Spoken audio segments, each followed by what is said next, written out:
datang dan kemudian berupaya untuk menghentikan atau menyingkirkan saya dengan sebelum muktamar.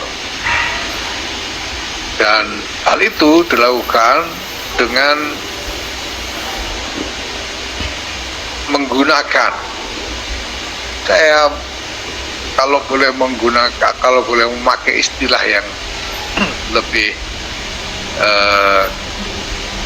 tandas, dengan manipulasi posisi Suriah dalam hal ini Rais Am untuk membuat keputusan sepihak memberhentikan ketua umum. Tadi malam, mulai sore sampai malam dilakukan pertemuan Suriah dan di situ dibicarakan kehendak untuk memberhentikan saya. Bahkan sejak di awal pertemuan sudah dinyatakan bahwa ada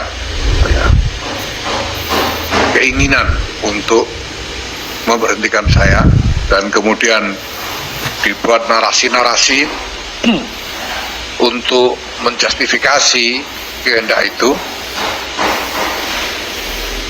dengan tanpa memberikan kesempatan kepada saya memberikan klarifikasi terbuka. Ya, seperti saya katakan tadi, keputusannya adalah keputusan sepihak oleh Suriah, dalam hal ini Rais Am. Nah, saya melihat ini bukan hanya soal jabatan saya sebagai ketua umum, ya. Karena sebetulnya saya juga tidak keberatan apabila saya sudah sampaikan berkali-kali dalam berbagai forum, termasuk di forum-forum Kombes, di dalam kegiatan-kegiatan resmi organisasi, bahwa saya persilahkan siapa saja yang ingin maju sebagai calon ketua umum, dan saya persilahkan kepada baik PWNU maupun PCNU untuk menimang-nimang calon atau kandidat yang diinginkan yang lebih baik dari saya. Tentu itu sesuatu yang perlu dikhawatirkan, ya. Tapi masalahnya dalam krisis yang terjadi saat ini terkait dengan PBNU, ada beberapa hal yang sangat berbahaya sebagai presiden bagi keutuhan organisasi secara keseluruhan. Yang pertama adalah soal mekanisme dan prosedur, bahwa upaya yang dilakukan untuk secara sepihak oleh Suriah dalam hal ini Rais Am memberhentikan saya tidak dilakukan dengan cara, dengan prosedur yang benar, yang objektif dan adil, karena sangat sepihak. Dan kedua, substansi dari narasi-narasi yang digunakan untuk menjustifikasi kehendak itu, ini juga bukan narasi-narasi yang valid. Saya bisa katakan bahwa seluruhnya merupakan narasi-narasi yang cenderung bersifat fitnah sebetulnya. Tetapi saya tidak diberi kesempatan untuk memberikan klarifikasi secara terbuka. Padahal di dalam ADRT dan peraturan perkumpulan yang telah kita sepakati dan kita sahkan, seseorang bisa diberhentikan secara tidak hormat. Diberhentikan secara tidak hormat. Kalau berhenti secara hormat itu kalau mengundurkan diri dan lain-lain. Tapi diberhentikan secara tidak hormat itu hanya bisa dilakukan apabila yang bersangkutan melakukan tindakan-tindakan tertentu, yaitu misalnya tindakan mencemarkan nama baik organisasi. melakukan tindak pidana, kemudian merugikan organisasi secara material, kemudian melakukan perlawanan hukum terhadap organisasi. So, ini tindakan-tindakan ini yang bisa dijadikan alasan untuk memberhentikan. Nah, tentu saja bahwa agar alasan-alasan itu sah, maka harus dibuktikan bahwa tindakan-tindakan itu memang sungguh dilakukan oleh yang bersangkutan.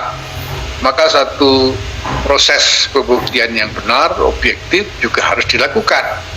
Dan itu berarti juga yang bersangkutan harus diberi hak untuk melakukan klarifikasi secara terbuka, sehingga seluruh pertimbangannya bersifat objektif. Nah, ini tidak dilakukan. Nah, yang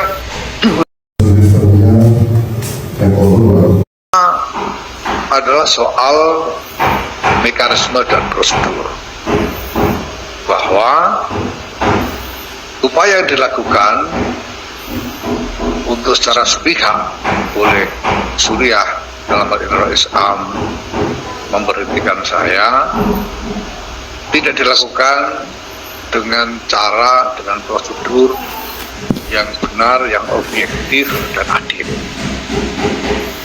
karena sangat sepihak. Dan kedua, substansi dari narasi-narasi yang digunakan untuk menjustifikasi kehendak itu, ini juga bukan narasi-narasi yang valid. Saya bisa katakan bahwa seluruhnya merupakan narasi-narasi yang cenderung bersifat fitnah sebetulnya. Tetapi saya tidak diberi kesempatan untuk memberikan klarifikasi secara terbuka. Padahal di dalam ADRT dan peraturan perkumpulan yang telah kita sepakati dan kita sahkan, seseorang bisa diberhentikan secara tidak hormat. Diberhentikan secara tidak hormat. Kalau berhenti secara hormat itu kalau mengundurkan diri dan lain-lain. Tapi diberhentikan secara tidak hormat itu hanya bisa dilakukan apabila yang bersangkutan melakukan tindakan-tindakan tertentu, yaitu misalnya tindakan mencemarkan nama baik organisasi, melakukan tindak pidana, kemudian merugikan organisasi secara material, kemudian melakukan perlawanan hukum terhadap organisasi. So, ini tindakan-tindakan ini yang bisa dijadikan alasan untuk memberhentikan. Nah, tentu saja bahwa agar alasan-alasan itu sah, maka harus dibuktikan bahwa tindakan-tindakan itu memang sungguh dilakukan oleh yang bersangkutan. Maka satu proses pembuktian yang benar, objektif juga harus dilakukan. Dan itu berarti juga yang bersangkutan harus diberi hak untuk melakukan klarifikasi secara terbuka, sehingga seluruh pertimbangannya bersifat objektif. Nah, ini tidak dilakukan. Nah, yang